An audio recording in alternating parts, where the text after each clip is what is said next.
Fala, amigo torcedor, amiga torcedora, tudo bem com você? Eu sou o Júnior, seja bem-vindo ao nosso canal e no vídeo de hoje eu quero falar um pouquinho sobre a situação dos técnicos dos times grandes da capital. Antes de nós começarmos, quero pedir para você se inscrever no nosso canal, ativar o sininho das notificações, compartilhar esse vídeo com seus amigos e deixar o seu like, beleza? Vamos começar então? Bom, vamos começar com o Santos e o Fernando Diniz. Eu particularmente gosto muito do trabalho do Fernando Diniz. Acho ele um grande técnico na questão coletiva. O que ele pensa de futebol me agrada. Ele é um cara que joga sempre para frente. É lógico que aquelas saídas de bola que ele implantou no São Paulo, ali deixava o torcedor são paulino com os cabelos em pé. Mas eu gosto dessa ideia de jogo. Não gosto de chutão, não gosto de bola rifada. E eu acho que o Fernando Diniz pode dar muito certo na equipe do Santos. Um outro motivo é que no Santos não tem medalhão. Tem o Marinho, que é o cara mais experiente, mas me parece ser um cara muito de grupo, muito unido. E quando você tenta implementar um novo sistema de jogo para um time cheio de medalhões, como tinha o São Paulo com Daniel Alves, com Arboleda, com Volpi, caras já que são cobra criadas no futebol, isso tende sempre a dar errado.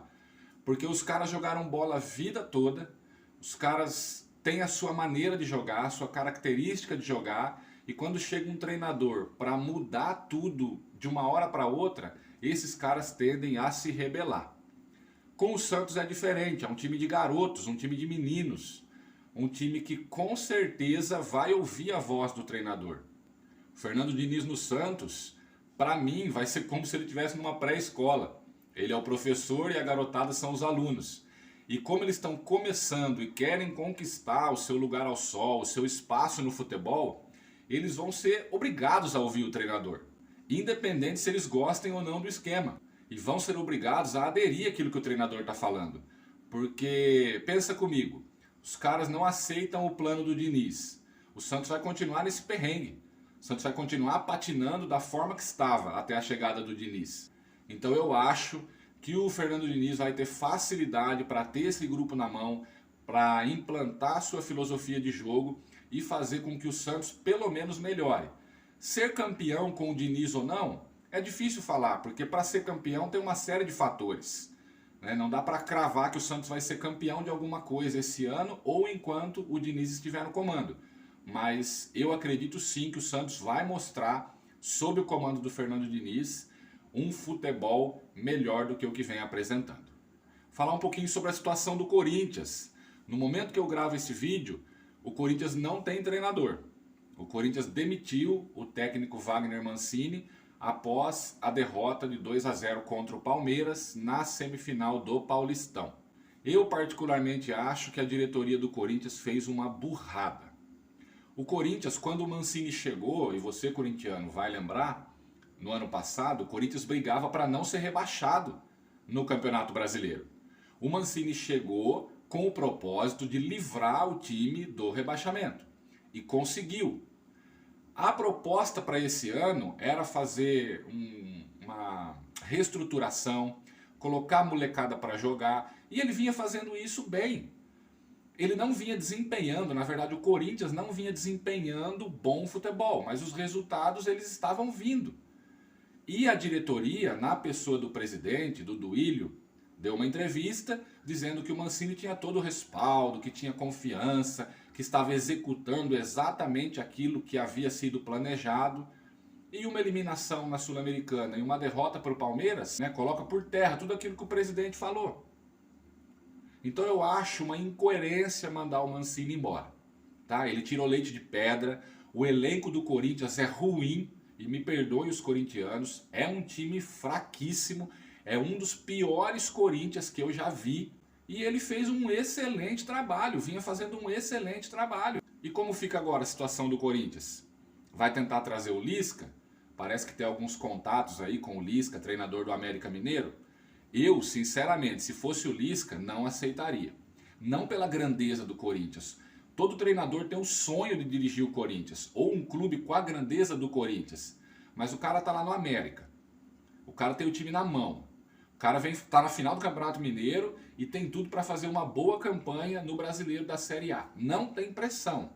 Tudo bem, todo time tem pressão, mas a pressão do América nem se compara à pressão do Corinthians.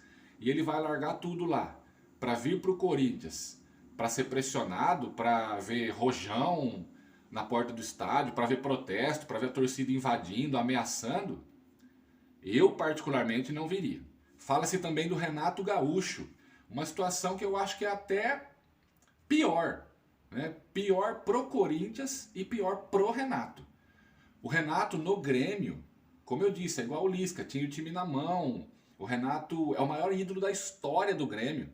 É campeão da Libertadores como técnico, é campeão da Libertadores como jogador. É um ídolo. O Renato no Grêmio é unanimidade.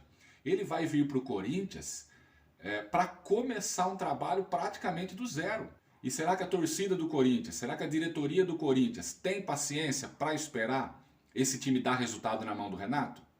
Provavelmente esse ano não vai dar resultado, porque Copa Sul-Americana já foi, Campeonato Paulista já foi. Nós estamos aí às portas do Campeonato Brasileiro. Será que do dia para a noite esse time vai encaixar e vai jogar só na motivação ali, nas palavras do Renato? Ou vai ter paciência, a torcida e a diretoria, para esperar o Renato implantar a sua filosofia de jogo? E tem uma outra questão, o Corinthians está endividado. O Corinthians tem uma dívida astronômica, uma das maiores do país. Vai aguentar pagar o salário do Renato? E olha, o Renato, segundo informações, tem o maior salário, tinha, né, quando ele estava no Grêmio, o maior salário de técnicos da América do Sul. Ganhava mais que o Galhardo no River Plate. O que o Corinthians vai fazer? O Corinthians tem bala para trazer esse cara? Bom, vamos aguardar. É inegável que o Renato é um grande treinador e ajudaria o Corinthians. A questão é, será que com o Renato e com esses jogadores, com essa mão de obra que o Corinthians disponibiliza para o seu novo treinador, vai dar certo? Bom, falar um pouquinho do Palmeiras. Palmeiras, que já tem um treinador aí há um pouco mais de tempo, né? Dos 4 grandes, é o treinador com mais tempo de trabalho, né? E olha que acho que tem 7 meses de trabalho, 8 meses, nem isso. Mas o Abel Ferreira é um cara muito consistente. É um cara que agora está jogando com 3 zagueiros, não é um técnico radical, é um técnico flexível. Se ele achar que deve, ele volta com o esquema de 2 zagueiros, né? Um 4-3-3, como ele vinha jogando. Agora ele está jogando num 3-5-2. Então ele é um cara muito versátil.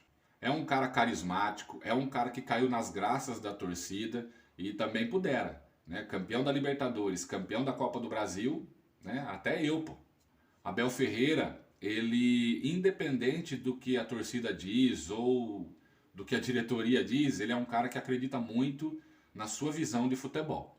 É um cara que estuda jogo a jogo, não é um cara que tem uma ou 2 jogadas ou estilos de jogo e vai só naquilo. Ele avalia muito o retrospecto dos seus adversários.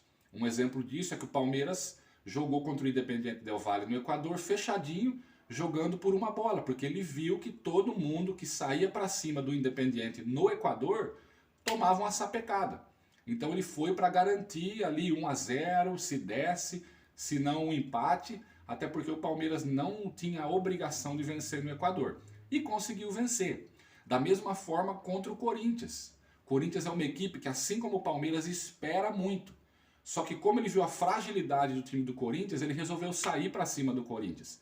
E deu certo, o Palmeiras venceu e foi à final. Então o Abel Ferreira, na minha opinião, dos 4 é o que tem, por enquanto, o melhor retrospecto, o melhor trabalho. Não dá para falar isso em relação ao Diniz, porque o Diniz chegou praticamente ontem. Mas em relação ao Mancini e em relação ao Crespo, que é o próximo que nós vamos citar agora. Bom, o Hernan Crespo, um começo assim radiante para a torcida do Tricolor. Por que eu falei que o Abel ele tem um trabalho melhor que o do Crespo? Por um simples motivo, o tempo. Né? O Abel está há mais tempo no time, já tem 2 títulos e mais 2 vice-campeonatos e agora já está em mais uma final.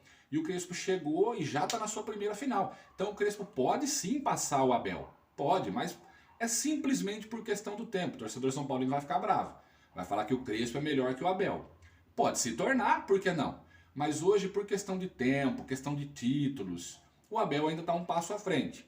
Mas o Crespo tem uma ideia de jogo totalmente inovadora. É um cara que quando chegou no São Paulo, e isso eu vi uma entrevista do Caio Ribeiro no Bem Amigos, ele disse o seguinte, ele deu um treino para o São Paulo e ele olhava para cada jogador e falava assim, ó, tem qualidade, tem qualidade, tem qualidade.